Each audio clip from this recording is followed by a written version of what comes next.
이렇게 차 안에서 넘어진 사고는 상황에 따라서 승객의 과실을 10% 혹은 20%로 산정합니다.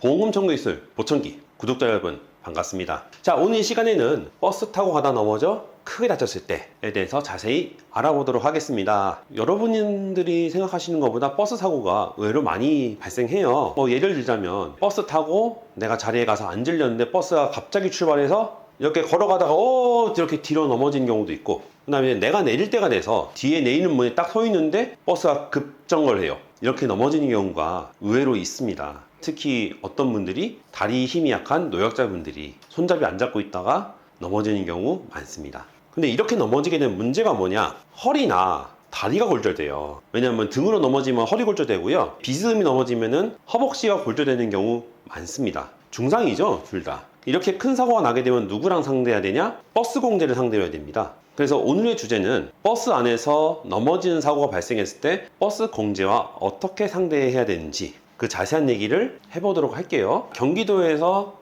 볼일이 있어서 버스 타시고 가려고 했던 할머니가 계셨어요. 버스를 타시고 자리로 앉으려고 이동하는데 버스가 급출발하는 바람에 할머니가 넘어져 고관절을 다쳤습니다. 그래서 병원 가서 엑스레이 찍어봤더니 대퇴골 경부골절이 발생해서 고관절 인공관절 하셨어요. 그럼 인공관절 하시면 4주 동안 입원 치료 받으셔야 됩니다. 그래서 장기 입원하셨어요.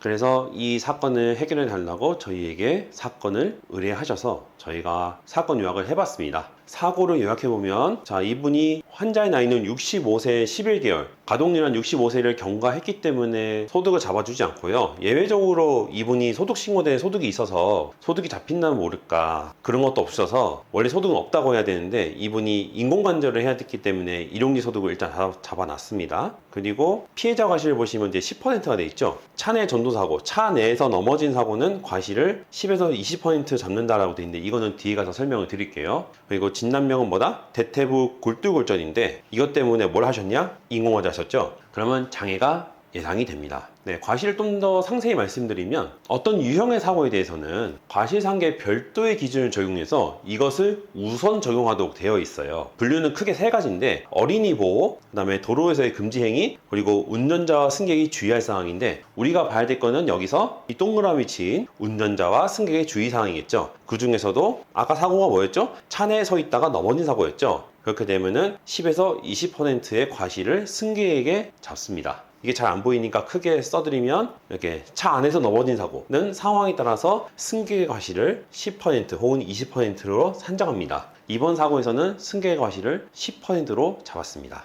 그럼 이제 환자의 소득, 나이, 과실, 그리고 후유장애 전부 다 산출했죠? 그럼 손해배상 할 수 있죠? 그래서 손해배상 해봤습니다. 저는 위자료는 부상조사가 상급이기 때문에 152만 원이 나왔습니다. 그리고 휴업손해는 65세를 초과했고 소득 신고된 금액도 없어서 휴업손해는 산정을 할 수가 없었고요. 그 다음에 상실수익액은 인공관절 했으니까 당연히 노동능력 상실률 15%의 영구장애인데, 이분이 65세 11개월이었기 때문에 가동료하는 3년만 잡힙니다. 그래서 이 당시는 옛날 사고를 라이프니츠 계수를 적용했더니 1188만 4464원으로 산정됐고요. 간병비는 이분이 실제로는 22일을 입원했으니까 22일치에 대한 간병비를 지급했는데 그 금액은 195만 6,898원. 기타 손배금은 4일밖에 통원 안 하셔서 32,000원 나왔습니다. 사실 인공관절 했기 때문에 인공관절 한 부위가 이상이 있지 않으면 굳이 병원을 잘 안 가시거든요. 그래서 이거밖에 안 나왔고요. 그래서 피해액을 합계를 해봤더니 1,539만 3,362원이 나왔습니다.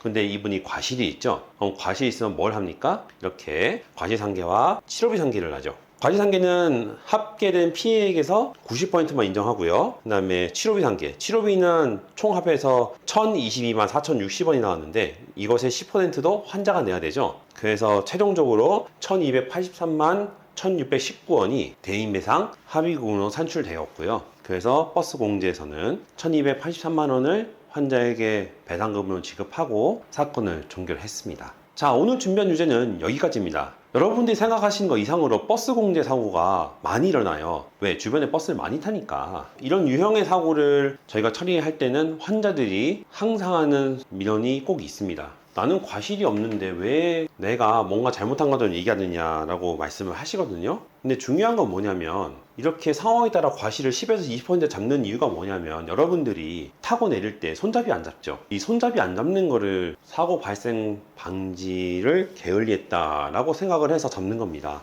좀 답답하고 이게 말이 되냐 싶겠지만은 그게 현실이죠. 버스 기사들도 그러잖아요. 내릴 때 여러분 버스 멈추면 내리세요 라고 하는 게 그래서입니다. 버스 멈추고 나서 일어나서 내리면 과실이 없는데 버스가 한참 달리고 있는데 빨리 내리겠다고 서 있으면은 그것도 사고 발생에 일정 부분 기여했다고 생각해서 과실을 잡는 거예요. 그러니까 좀 억울한 면이 있겠지만 어쩔 수 없습니다. 그래서 여러분들도 그렇게 하실 때는 손잡이 꼭 잡으셔서 사고 안 나게 주의를 기울여 주셔야 되겠고요. 그리고 만약에 이런 사고가 발생했다 그러면은 보상은 그래도 제대로 받아야겠으니까 저희 보험소리 사정에 연락 주셔서 제대로 된 보상 받으시기 바라겠습니다. 저희 보험금 청구에서 보청기는요 매일 아침 8시에 업로드가 되니까요 내용 보시고 유익했다 생각하시면 구독과 좋아요 부탁드리고요. 다음번 좀 더 유익한 보험 이야기로 여러분 찾아뵙겠습니다.